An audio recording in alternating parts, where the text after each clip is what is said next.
everybody. Hey, everybody. Good morning. Please take a seat, everybody. This is a great day for the state of Maryland.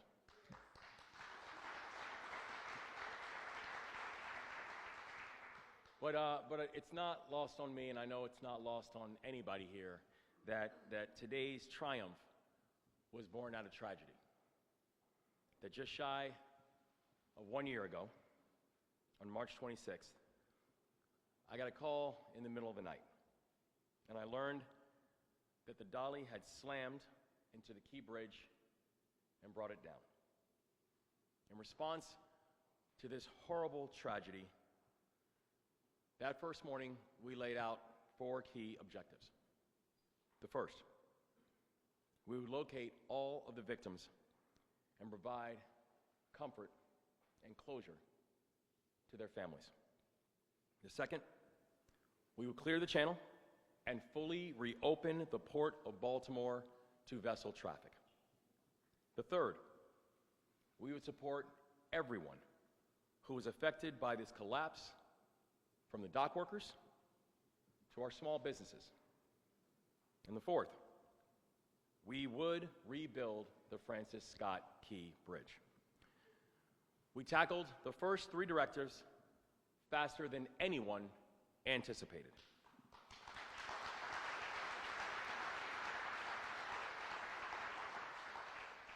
For Directive 1, we recovered all 6 victims and brought comfort and closure to their families, and I want the entire state to know that we still continue to stand with those families and be with those families, and I want all of the families to know that the entire state continues to stand with you.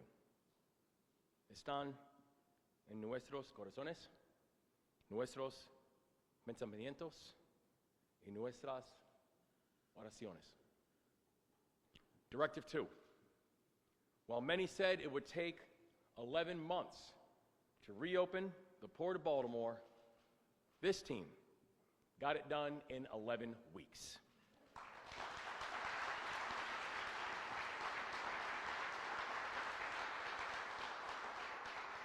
We had an extraordinary unified command that worked day and night to get that channel cleared, and to see so many members of that unified command, from the Coast Guard to the U.S. Navy, Coast Guard, U.S. Navy SUPSOL, from the Army Corps of Engineers, to our local leadership, Mr. Mayor, and our local county and our county executives, to all of our federal partners, to our MDTA, our MDOT, our MSP, everybody who was involved in this work.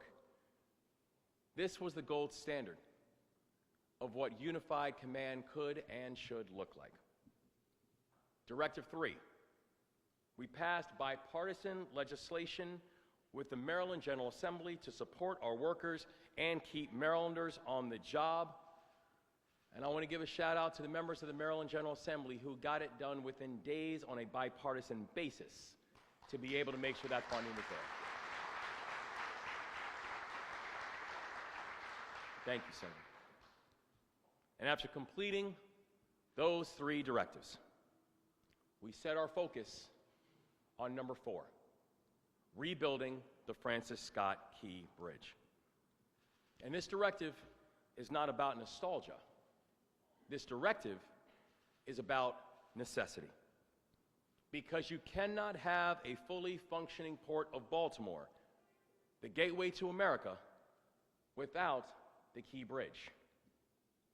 And we wanted to make sure that people understood that this was one of the core arteries that was necessary to make sure that the Port of Baltimore could continue to do all the work, that it could do on behalf of not just the people of Maryland, but the people of this country. And when it came to making sure that we would rebuild the Francis Scott Key Bridge, we made sure to tackle this directive just like we tackled the other 3 directives.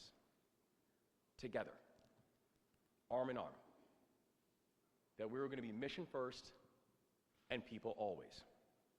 And over the last several months, we have spoken with, and I know I've spoken personally with over 160 members of Congress on this issue, explaining to them the importance, walking them through the details. They were able to work in partnership with our Attorney General, and our Attorney General, Anthony Brown, who recently filed suit against the Dolly's owners and managers to ensure that Marylanders will not shoulder the cost of rebuilding this bridge. That a broad bipartisan coalition assembled in both chambers to get the necessary support from leadership to assist with the financing of the Key Bridge had to move, and it had to move expeditiously. And the people of Maryland are grateful that Congress has stepped up strongly in helping to support this effort. And we would not be here if it were not for some of the best partners that I could ever ask for. Partners like our Lieutenant Governor, Aruna Miller.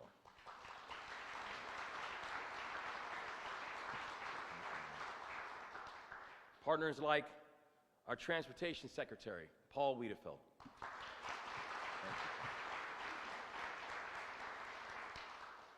Partners like our extraordinary federal delegation. I know we have one of them here, the remarkable new Congresswoman Sarah Elfreth, and we're so happy to have you here. Thank you for all your leadership.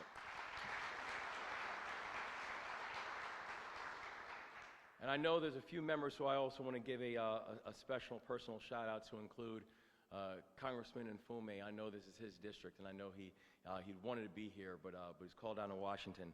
And also two people who we would not be here if it were not for the work of Senator Chris Van Hollen and Senator Ben Cardin.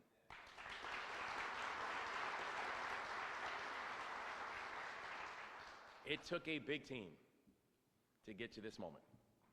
It took a unified team to get to this moment. And this moment is a really big deal. And now, we are grateful to unveil the design for the new Francis Scott Key Bridge.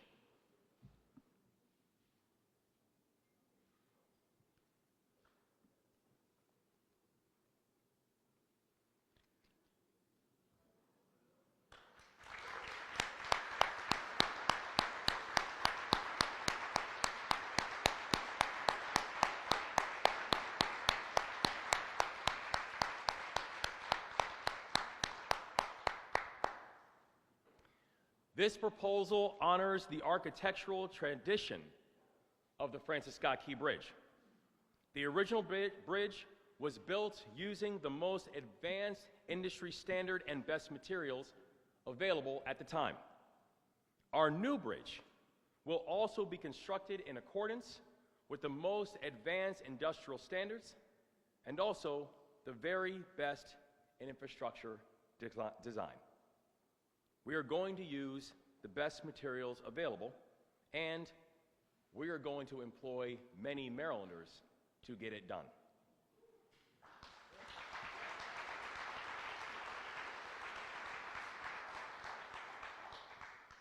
This is a really big deal. And this is a moment that I know for so many of us, we've been waiting a long time for today. And the people in this room and the people who this room represents, we're here because of you.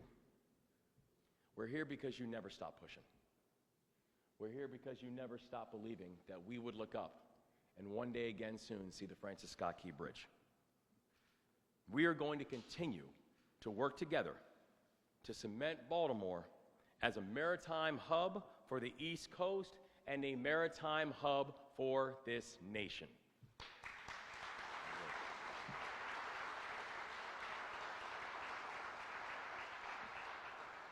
And this year, our administration has proposed new funding for a transformative project at Tray Point Atlantic.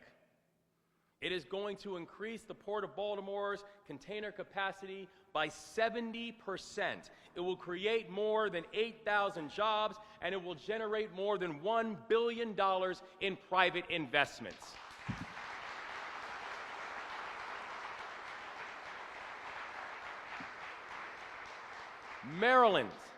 Maryland is the bridge between America and the rest of the world. This will be the place that the country will remember not just what resilience looks like, but what economic growth looks like. Because we get cars from Michigan out to market. We bring sugars and spices to Louisiana. We haul farm equipment from the East Coast deep into the farmland. Commerce and trade are the bedrock of our state. And we will continue to make investments that honor our tradition. So we still have work to do. But this is an incredibly important step forward. And I know that the people with us today will gather, and will gather soon, to celebrate the reopening of the Francis Scott Key Bridge. May God continue to watch over the victims of the collapse. May God continue to watch over their families. May God continue to watch over this journey. May God continue to watch over our great state. Today, your hard work paid off. Congratulations, Maryland.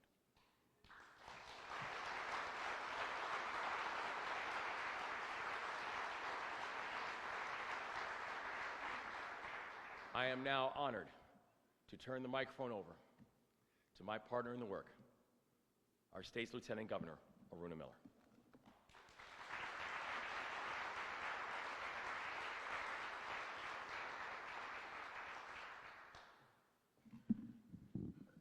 Governor, thank you so much, and thank you for your unwavering leadership.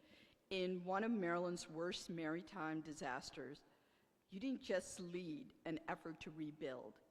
You made sure Maryland stood strong, turning loss into momentum and uncertainty into resolve. On behalf of the people of Maryland, thank you, Governor Moore.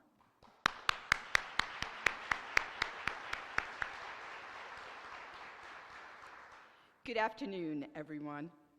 What happened on March 26, 2024, tested us in ways we could have never imagined. But what happened next was nothing short of inspiration and inspiring, because Maryland did what Maryland does best. We met the moment. From our Maryland Transportation Authority, whose decisive actions saved countless lives, to the Unified Command Team, who worked tirelessly to reopen our federal channel in just 11 weeks, when many expected it to take 11 months, to our federal delegation, Maryland General Assembly, and local partners who immediately rose to support Marylanders and help secure the funding that we need. And to Secretary Wiedefeld and the entire MDOT team, you never ever took the eye off the ball. Your steadfast expertise have not just made this moment possible, but you met it head on. In less than a year after the unimaginable tragedy, we stand here today, united, stronger than ever before, ready to rebuild, ready to show the nation what Maryland is made of. Pre-construction is already underway on both land and water, with demolition set to begin this spring. And soon, Maryland's first cable-stayed bridge will rise, not just replacing what we lost, but revealing what we have found: strength and unity in our state. As a transportation engineer, I spent my career designing and building infrastructure. But here's the truth: a road is never just a road. A bridge is never just a bridge. Transportation is a force of freedom, connecting people to opportunities, communities to one another, and businesses to the economy. And freedom and resilience go hand in hand. One cannot truly exist without the other. And make no mistake, resilience has always been a part of Maryland's story. More than 210 years ago, through fire and uncertainty, the Star-Spangled Banner waved and endured over Fort McHenry. And just as the flag stood battered but unbroken, this bridge will stand as a beacon of perseverance.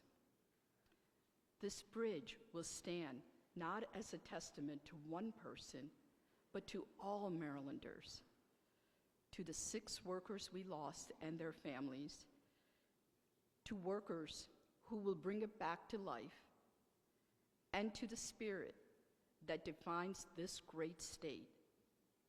So let the nation know that Maryland is the land of the free and home of the brave. Now it's my honor to introduce Congresswoman from the 3rd District, U.S. Representative Sarah Elfreth. Thank you.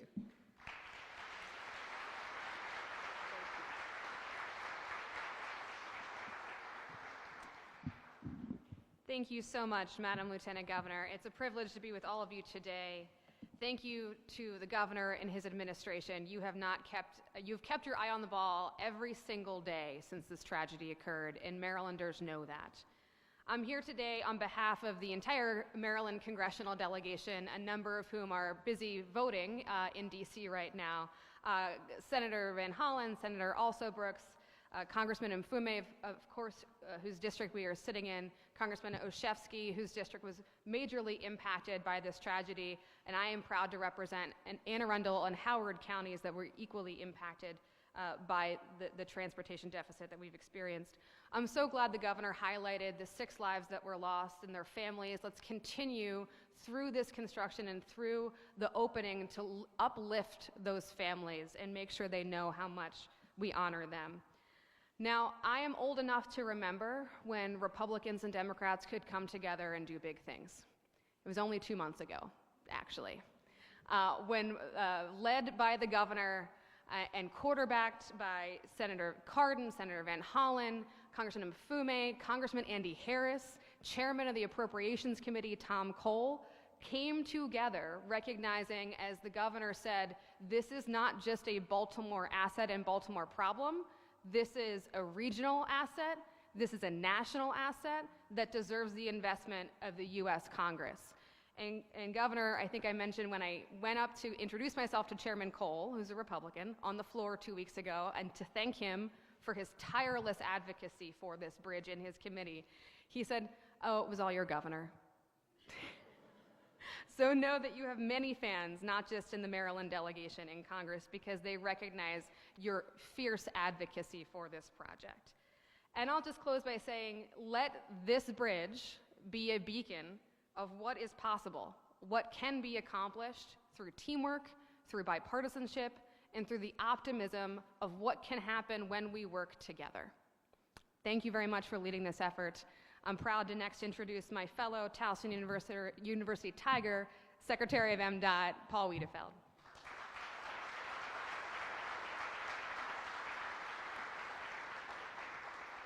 Thank you, Congresswoman. Let me begin again by obviously thanking Governor and Lieutenant Governor for your leadership, but really more importantly for your support. The support of our team, the support of the community, support of the families, support of the workers.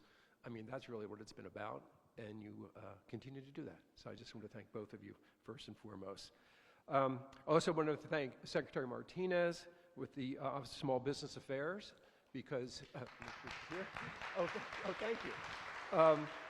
Because we want to make sure that small businesses and minority businesses have a big part of this contract going forward. So thank you for all your efforts in working with us on that. I also wanted to thank the MDTA board members who are with us today. Thank you for taking time to be here and all your support throughout the year.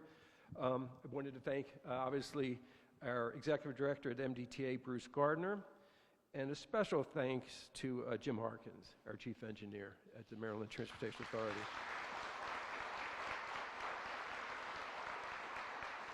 As you know, Governor, he was our point person on Unified Command At the same time, he was working behind the scenes on doing this. So a fantastic job. And obviously, Director Daniels at the port and everything that he's done as well. So this obviously is a significant milestone on our path to make Baltimore region and the vital Northeast Corridor whole again. The port is an economic driver for all of Maryland and the nation, and the former bridge had a big role in the port's operations and success. The new bridge will do the same, helping the port grow. This bridge will also serve as a gateway to Baltimore City. The crossing will once again connect communities and people to opportunities. This bridge design is optimized to meet the needs of the region, both for today and for generations to come.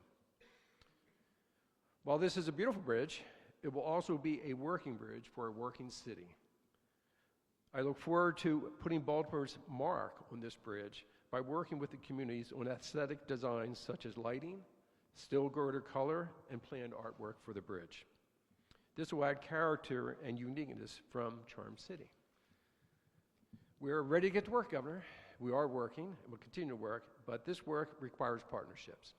And one of our greatest partners is Federal Highway Administration. And with us today is the Division Administrator, Valeria, my good friend and partner in this project and many more. So Valeria, please.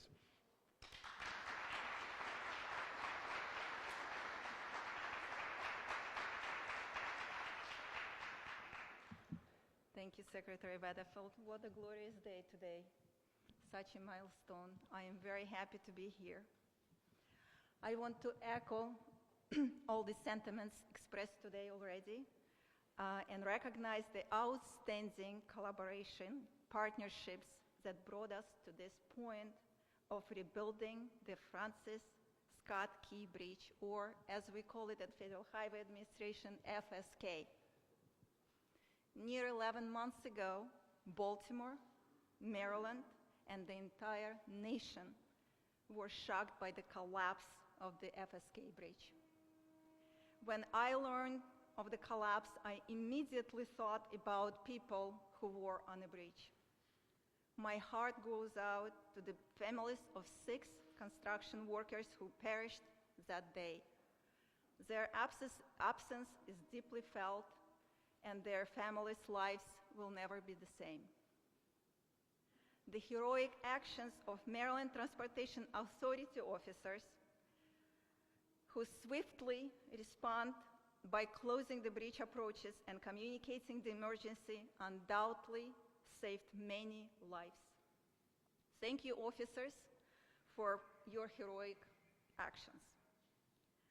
Following this catastrophic event, Federal Highway Administration mobilized immediately, working across multiple offices and in close coordinations with local, state, and federal partners. Thank you, the U.S. Coast Guard, the U.S. Army Corps of Engineers, Governor, Lieutenant Governor, the Maryland Department of Transportation, their modes of Maryland Transportation Authority, and the State Highway Administration, the City of Baltimore, and all who helped to mitigate supply chain impacts, manage traffic, and reopen the port. I would be remiss not to include our key federal environmental agencies we continue to work with, such as U.S. Fish and Wildlife Services, the National Oceanic and Atmospheric Administration, the Advisory Council on Historic Preservation, and the Environmental Protection Agency. Together, we are ensuring that emergency procedures, environmental reviews, and permitting processes are expedited to support the rapid reconstruction of this vital infrastructure. As you know, Federal Highway Administration announced the immediate release of $60 million in quick release of emergency relief within hours of MDOT's request for funding.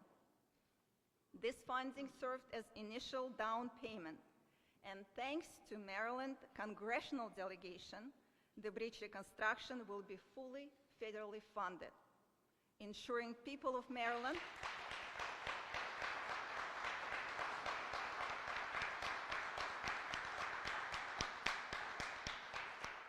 ensuring that people of Maryland are not left to carry this financial burden alone.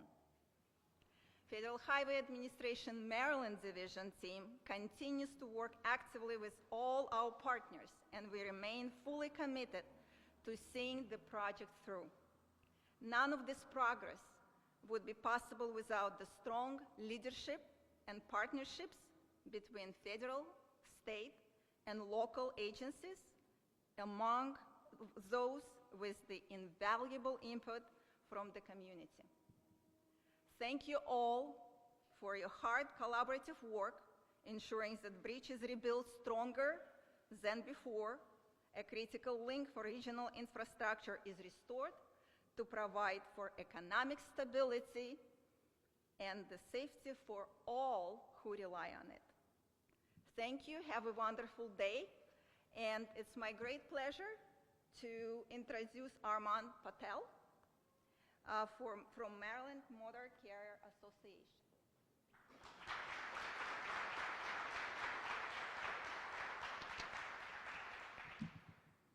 Good morning, everyone. On behalf of my organization, the Maryland Motor Truck Association, we're very, very pleased and excited to be here at this event. I certainly want to reiterate what all the previous speakers have mentioned. The level of cooperation, the level of anticipation was really unprecedented, I think, in almost any event, certainly in my career.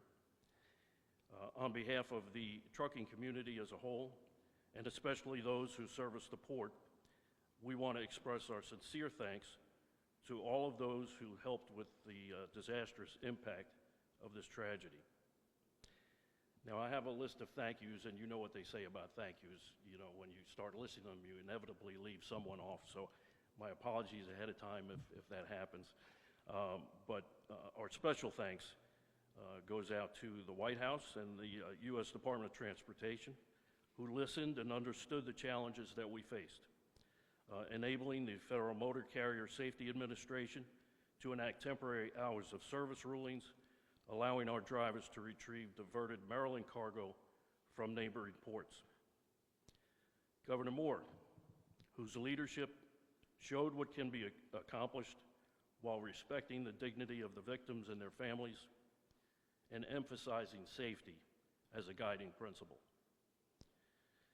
Secretary Wiedefeld, for his stewardship of resources and experience during the recovery process.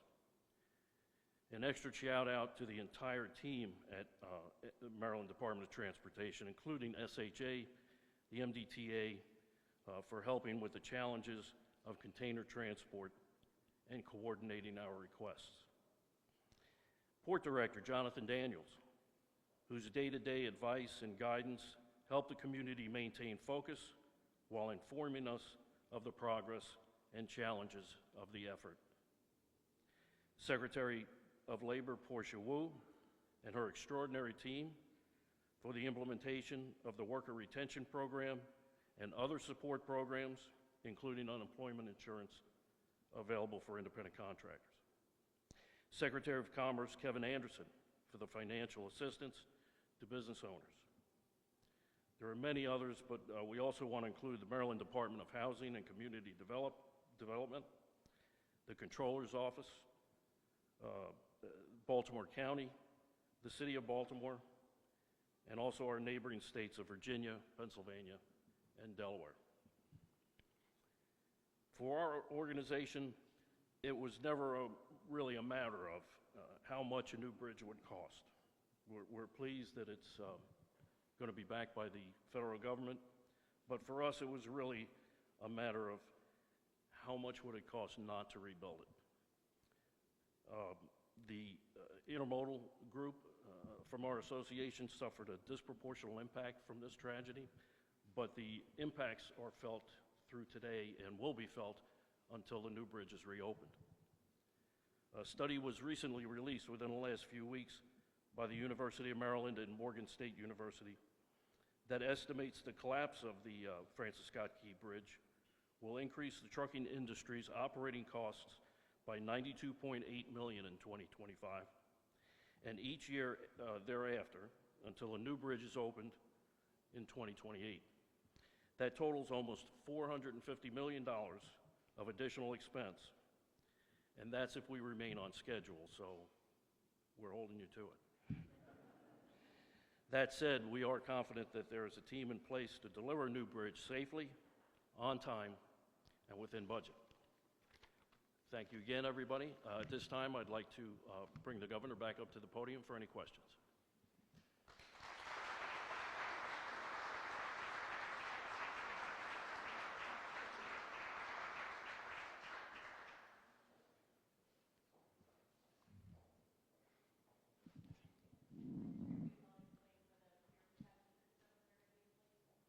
Sure, and in terms of peer protection, as you can imagine, the Key Bridge was built over 50 years ago, so we're going to use the latest, basically the standards that are now international as we design this bridge for the protection of the bridge. I'm sorry? Well, they're still doing final design, most likely not dolphins, but it's still in the preliminary design stage for that.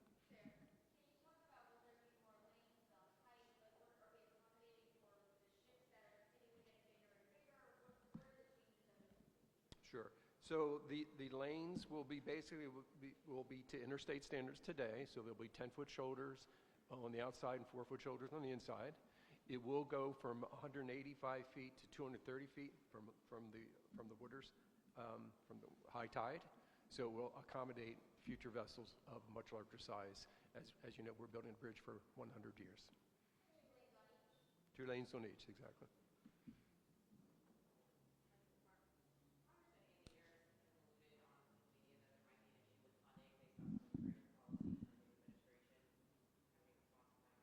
My response is we were able to get here by being able to work together. That we were able to get full funding from the federal government, 100% cost share, because there was both Democrat and Republican support in order to make that happen. That was important because without that level of bipartisan support, we wouldn't be here. And so we're thankful for the support that we've received.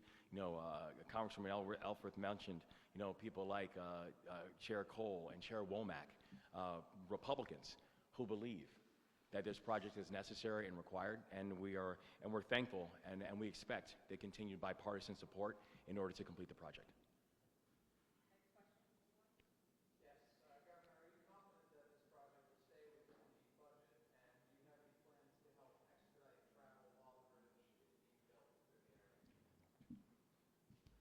Again, we have come a long way since coming up with the first estimate 3 weeks after the collapse of the other bridge.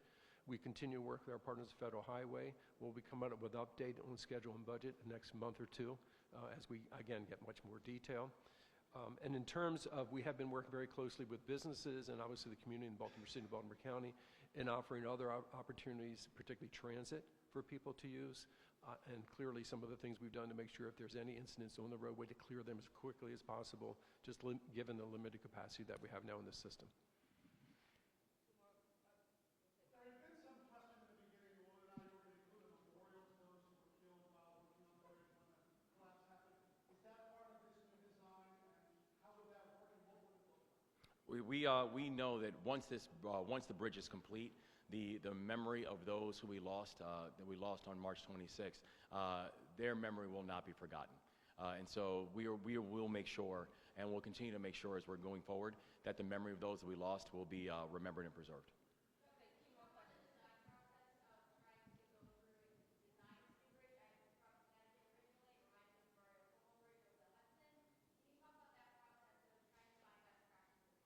Do you want to talk about cable stay?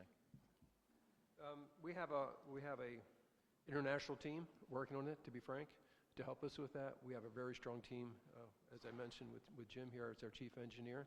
So we're basically taking the best of the best that we can find, but we're also very focused on the time to redo this bridge. You just heard from the Trucking Association, the impacts that has, and anyone that travels in this area knows that every day. And then in terms of keeping the costs, both today's costs and future costs, at a minimum as we can.